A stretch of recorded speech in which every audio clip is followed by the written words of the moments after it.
Hello YouTube, I'm the Gaming Pegasus 187 and welcome to Side Score Sunday episode 18. And I don't know why I even bother anymore.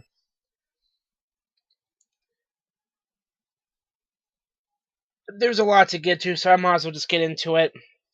It is Sunday, October 12th. This is going to be a new playthrough. This is Ninja Gaiden on the Ninja Gaiden trilogy on the SNES. Thank you, emulation. Excuse me. Because otherwise I would never be able to play this collection. Yeah, I know you see a lot of HD collections now, you know, Sly Cooper, Jack and Daxter. Well, that trend's been going on since the 90s.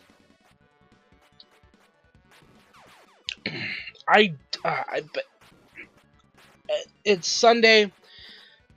TNA just aired their annual Bound for Glory pay-per-view. It's their WrestleMania. And I didn't even bother to watch it. I just don't care. I haven't cared about TNA in a long time. It seems like while Hogan was still there, I just stopped giving a shit. I knew that company, the fact they were spending $2 million on Hogan a year or whatever it was.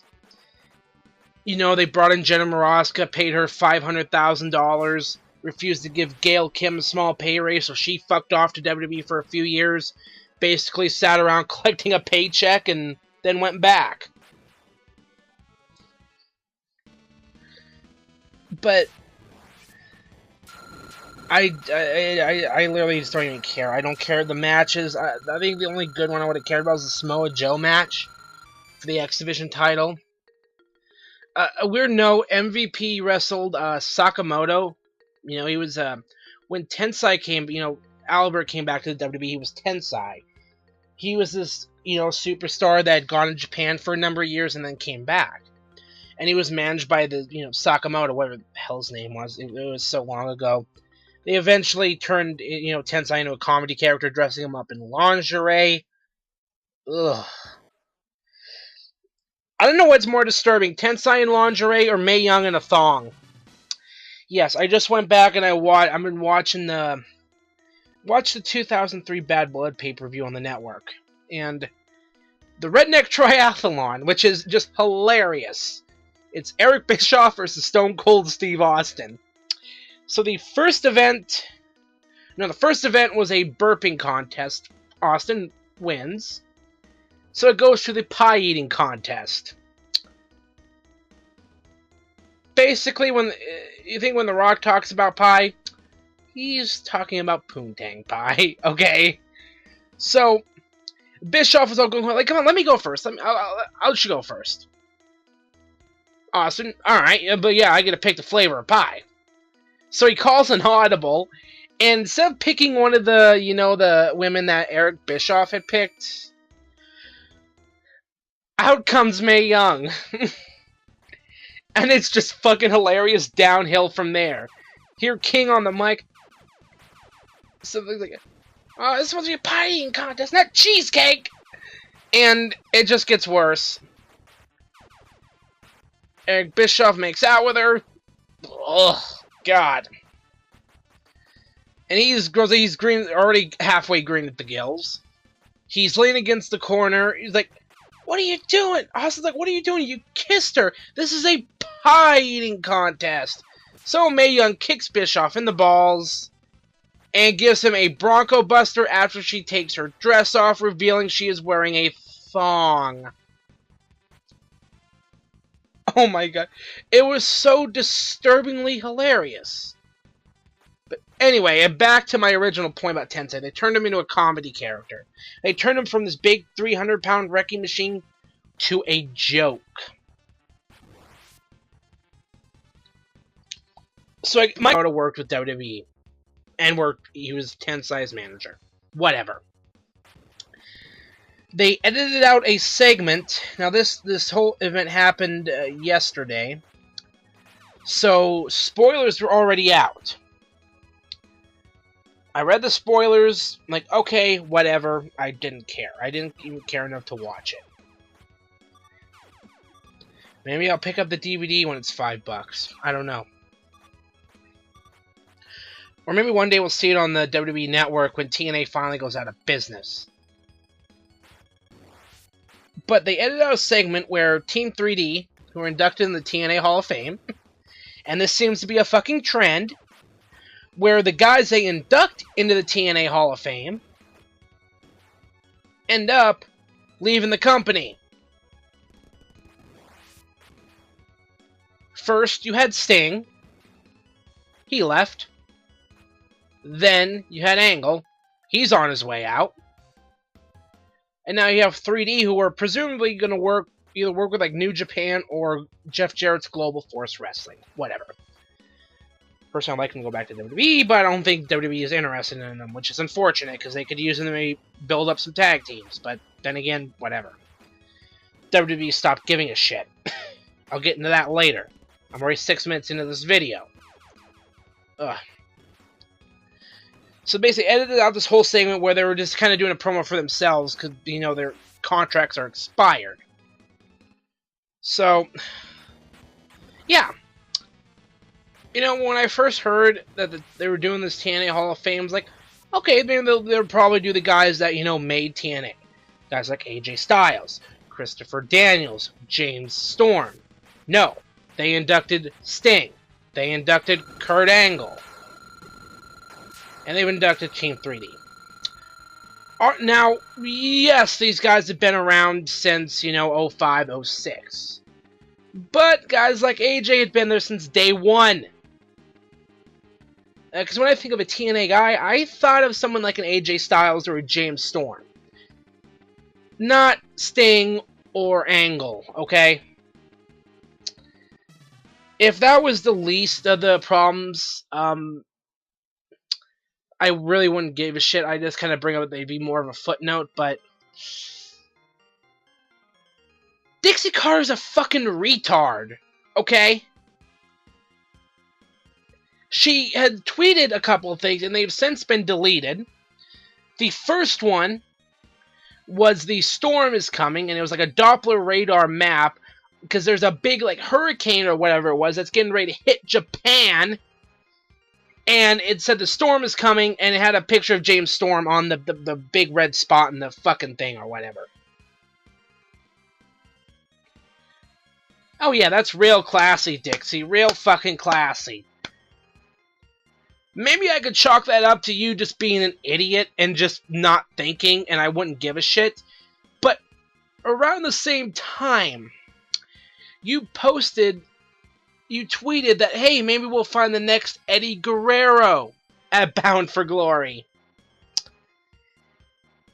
Note, on Thursday, now for those that follow me on Instagram, would know my little throwback Thursday, in the rare occasion it isn't some random picture from either my high school years or some other random something that I consider a throwback. It would be, I decided because it happened to be Eddie Guerrero's birthday. So, being, well, why the hell, you know, why not? You know, how often does this opportunity actually come up? Posted a picture of him with the WWE title right after he won it from Brock Lesnar at No Way Out in 2004. And I had since gone back and watched that match, and a wonderful moment. But pretty much all this tweet is to try and get some kind of attention for your little pay-per-view that probably had a really shitty buy rate. Shitty by TNA standards. And here's why. Because the spoilers are going to end up already being out. Unless you have some absolute diehard fans that are able to avoid the spoilers and are actually going to watch your pay-per-view, actually spend $50 to buy the damn thing and not, you know, find some stream on the internet, yeah, this was you just trying to get attention and just using Eddie. This wasn't bad. You know, they're to be exploited the hell out of Eddie Guerrero after he passed away in 2006.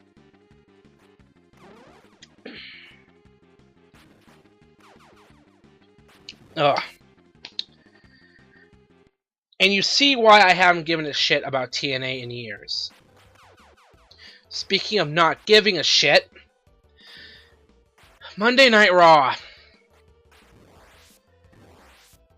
Where do I begin?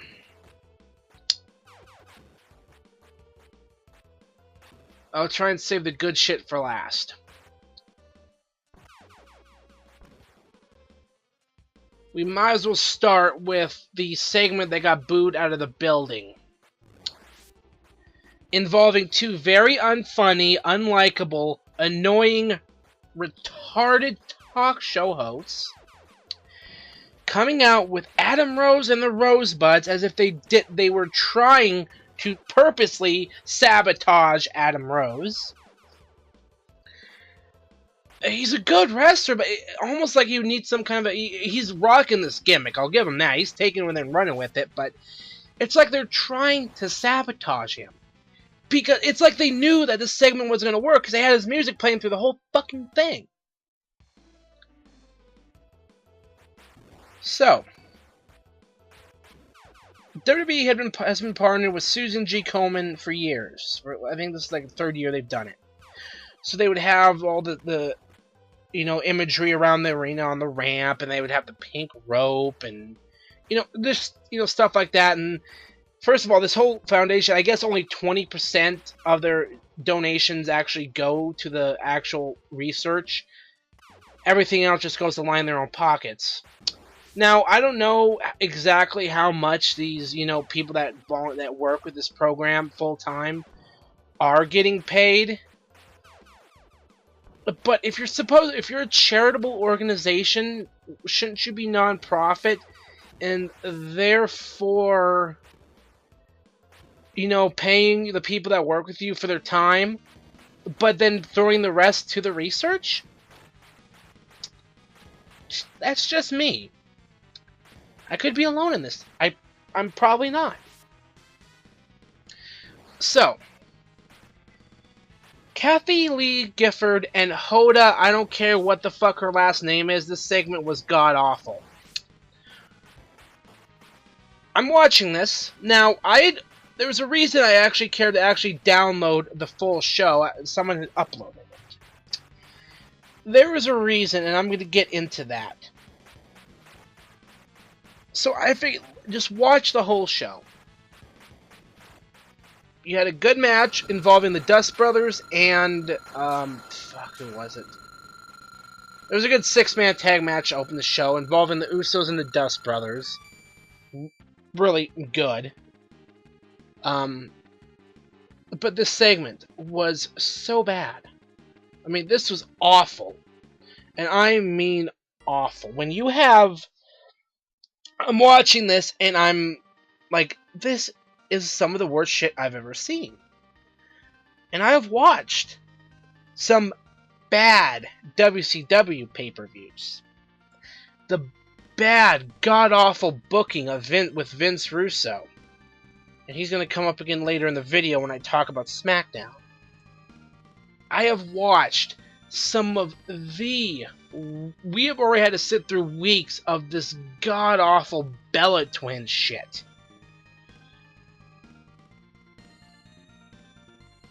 When you leave your fans wanting a Bella Twins segment, and I'm pretty sure I'm not the only one that was thinking this, I was thinking, where are the fucking Bella Twins? And speaking of the divas, why does Eva Marie still have a job? Well, I think last week on Facebook, I shared a meme. It had Enzo Amore face. He had his face on a picture of Eva Marie, and it said, "Bada boom, dumbest chick in the room." I swear, you could do the same thing with a picture of Dixie Carter, because that bitch is fucking retarded.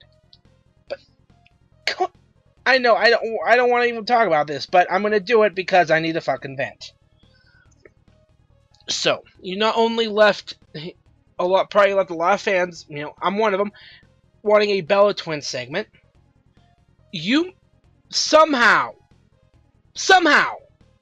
made the Katie Vick Angle look like Austin and McMahon. Okay? When you make the segment where Triple H was in a cane mask, getting into a casket, fucking a dummy that was supposed to resemble a corpse, Look, like Austin and McMahon, you have officially failed harder than anyone has ever failed before.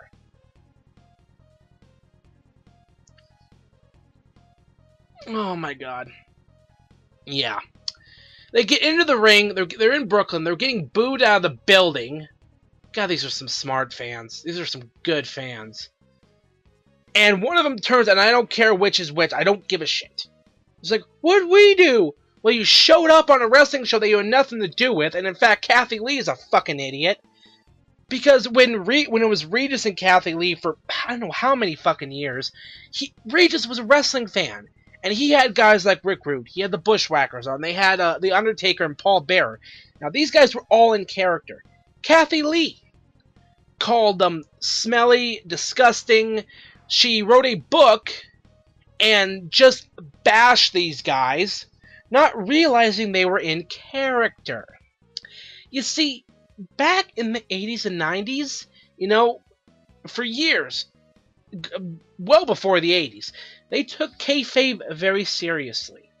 So when Vince was letting guys, like Rude, and he was letting, when Taker and Bearer were on, Regis and Kathie Lee, they did it in character. They were in character. So, yeah, she's too dumb to understand this. She made an autistic kid cry on the show one time. Look this up. Kathie Lee Gifford is an awful human being. And I could see why they did there was a really, if you remember the very first season of South Park, I believe it was the Weight Gain 4000. Help me bulk up. That's me trying to do my early Cartman voice, and that probably failed. But there was a whole subplot about how Mr. Garrison wanted to kill Kathie Lee. Quite frankly, I want to kill the bitch. But you can't do that because that would be murder. Even if they fucking deserve it. Yeah. The segment was awful. One of them said, oh, my grandmother was born in Brooklyn. I mean, the cheapest pop. The fans saw right through it. They shit all over the segment, and rightfully so. This was just god-awful. And as if you couldn't go any more stupid with it, one of them broke a wine bottle over the other's ass. Yeah, I mean, they came out in the Susan G. Komen robes. They somehow managed to turn breast cancer awareness heel. That's another thing that turned heel before Cena. Breast cancer awareness. And I never, ever, ever, ever, ever thought I would say those words.